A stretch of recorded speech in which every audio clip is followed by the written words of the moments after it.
জিজ্ঞাসা করছেন কি হয়েছে, ঈদের নামাজের শুরু হয়ে গেছে।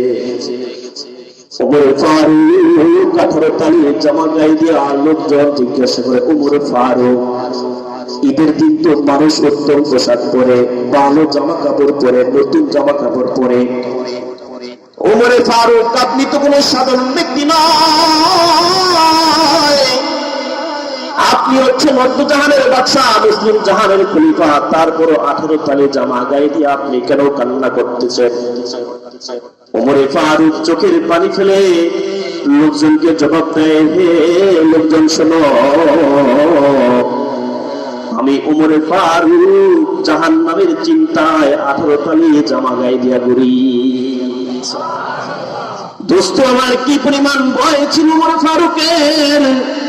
ওমর ফারুক রাদিয়াল্লাহু তাআলা ঈদের নামাজ পড়তে যায়, ঈদের নামাজ সিরা জামা গায়ে দিয়া ওমর ফারুক দোস্ত আমার আদায় করে। ওমর ফারুকের কি পরিমাণ ভয় থাকা সত্ত্বেও 18 তালি জামা গায়ে দিয়া ওমর ফারুক ঈদের আনন্দ বিসর্জন দিয়া মালিকের কদমে সিজদা দেয়। সুবহানাল্লাহ। এই জন্য দোস্ত আমার নবীজি আমার মেরাজ থেকে আগমন করলেন।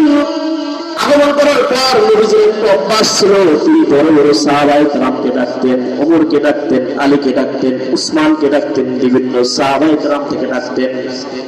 মেরাজ থেকে আগমন করার পর নবীজি আমার আলীকে ডাকেন না, উসমানকে